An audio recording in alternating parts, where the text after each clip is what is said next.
വിദേശത്ത് ഉയർന്ന ശമ്പളത്തിൽ ജോലി വാഗ്ദാനം നൽകി കോടികൾ തട്ടിയ ചിഞ്ചു അനീഷ്. ആ ചിഞ്ചു അനീഷും ഭർത്താവും വീണ്ടും പിടിയിലായിരിക്കുന്നു. ജയിൽവാസം കഴിഞ്ഞ് പുറത്തിറങ്ങിയ ചിഞ്ചുവും അനീഷും നടത്തിയ പുതിയ തട്ടിപ്പിലാണ് പിടിയിലായത്. ഇവർക്ക് ഇത് തന്നെ പണി.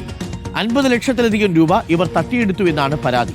നേരത്തെ ചിഞ്ചു അനീഷിന്റെ കിണിയിൽപ്പെട്ടവർ വിദേശത്ത് ഇരുട്ടുമുറിയിൽ കഴിയുന്നുവെന്ന വാർത്ത റിപ്പോർട്ടറാണ് പുറത്തുവിട്ടത്. ദിലീപ് ദേവസയുണ്ട് കൂടുതൽ വിവരങ്ങളുമായി. ദിലീപ് ദേവസ, ഇവർ ഈ പണി നിർത്തിയില്ലേ? ഒരിക്കൽ ജയിലിൽ പോയിട്ടും ജയിലിന് ശേഷം പുറത്തു വന്നതിന് ശേഷം വീണ്ടും ഈ തട്ടിപ്പ് തുടർന്ന ഇവർക്ക് എന്തു പറ്റി ദിലീപ് ദേവസ? ഇപ്പോൾ ഇവരെ പുതിയ പരാതി വന്നു, വീണ്ടും അകത്തായ ദിലീപ്. ഡോക്ടർ അരുൺകുമാർ, വലിയ പണമാണ് ഇവർ ഈടാക്കുന്നത്. ന്യൂസിലാൻഡിലെ പോർട്ടിൽ കപ്പലിലൊക്കെ ജോലി നൽകാമെന്ന് പറഞ്ഞ സമൂഹ മാധ്യമങ്ങളിൽ പരസ്യം നൽകി നിരവധി ആളുകൾ സംസ്ഥാനത്തിന്റെ വിവിധ ഭാഗങ്ങളിലുള്ള യുവാക്കളിൽ നിന്ന് പണം കൈപ്പറ്റുകയാണ്. അത് ഒരാളിൽ നിന്ന് 12 ലക്ഷം രൂപയൊക്കെയാണ് കൈപ്പറ്റുന്നത്. നമ്മൾ നേരത്തെ പുനലൂർ സ്വദേശിയായ നിഷാദ് നൽകിയത് 12 ലക്ഷം രൂപയായിരുന്നു.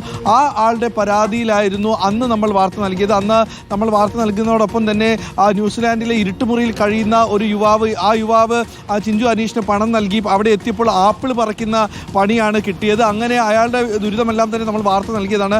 അന്ന് ചിഞ്ചു അനീഷ് പുനലൂർ പോലീസിന്റെ പിടിയിലാകുകയും ചെയ്തതാണ്. പിന്നെ മാത്രമല്ല കോതമംഗലത്തടക്കം പോലീസ് പിടികൂടുകയും ചെയ്തു. ഇപ്പോൾ ജയിൽ ശിക്ഷ അനുഭവിച്ചിറങ്ങിയ ചിഞ്ചുവും ഭർത്താവ് അനീഷും ചേർന്ന് വീണ്ടും സമൂഹ മാധ്യമങ്ങൾ വഴി ഇത്തരത്തിൽ പരസ്യം നൽകുകയും പണം തിരിച്ചു നൽകാത്ത അവസ്ഥ വരികയും ചെയ്തപ്പോഴാണ് കരുനാഗപ്പള്ളി പോലീസിൽ യുവാക്കൾ പരാതി നൽകുന്നത്.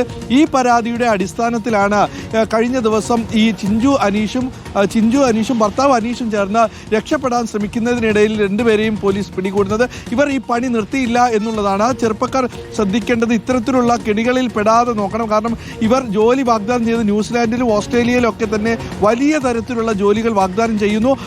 ഒരു തരത്തിലുള്ള ലൈസൻസ് ഇവർക്കില്ല. ഇവർ വ്യാജമായി ലൈസൻസും വർക്ക് പെർമിറ്റും ഇവർ തന്നെ തയ്യാറാക്കി നൽകുന്ന വാർത്തയായിരുന്നു അന്ന് നമ്മൾ നൽകി. ഇത് തന്നെയാണ് ഈ ചെറുപ്പക്കാരെ കാണിച്ച് ഈ ചെറുപ്പക്കാരാകട്ടെ ഇത്തരത്തിലുള്ള പണം നൽകി രക്ഷപ്പെടാൻ വേണ്ടിയിട്ട്, ജോലി ലഭിച്ച് രക്ഷപ്പെടാൻ വേണ്ടി ഇവർക്ക് പണം നൽകുന്നു. പിന്നീട് മാസങ്ങൾ കഴിഞ്ഞിട്ട് പണവുമില്ല ജോലിയും ഇല്ലാതായതോടെയാണ് പോലീസിൽ പരാതി നൽകി. എന്തായാലും ഇപ്പോൾ പോലീസ് ഇവരെ പിടികൂടുകയും ചെയ്തിട്ടുണ്ട്. ഡോക്ടർ അരുൺകുമാർ. ഓക്കെ, എന്താല്ലേ ഈ ചിഞ്ചു അനീഷും ടീമും കൂടി ഒരിക്കൽ ജയിലിൽ പോയതാണ്. ജയിലിൽ നിന്ന് പുറത്തിറങ്ങിയിട്ടും വീണ്ടും അതേ തട്ടിപ്പ് തുടരുകയാണ്. ഇത്തരം ചിഞ്ചു അനീഷുമാരുടെ തട്ടിപ്പുകളിലൊന്നും പ്രിയപ്പെട്ട പ്രേക്ഷകരെ നിങ്ങൾ പോയി തലവെച്ച് കൊടുക്കരുത്. പലതരത്തിലുള്ള പ്രലോഭനങ്ങൾ ഉണ്ടാവും. ന്യൂസിലാൻഡിൽ കൊണ്ടുപോകാം, ഓസ്ട്രേലിയയിൽ കൊണ്ടുപോകാം, മാസം ഇത്ര രൂപ പ്രതിഫലം കിട്ടും. ഒടുവിൽ അവിടെ ആപ്പിൾ തോട്ടത്തിലൊക്കെ പോയി ആപ്പിൾ പറിക്കാൻ പോകുന്നതിന് അതിന് ഇവിടുന്ന് 10-15 ലക്ഷം രൂപ കൊടുക്കേണ്ട കാര്യമുണ്ട്. നാട്ടിൽ പോയി കഴിഞ്ഞാൽ നമ്മുടെ കള പറിക്കാൻ പോയാലും കുറച്ചുകൂടെ പൈസ കിട്ടൂലേ?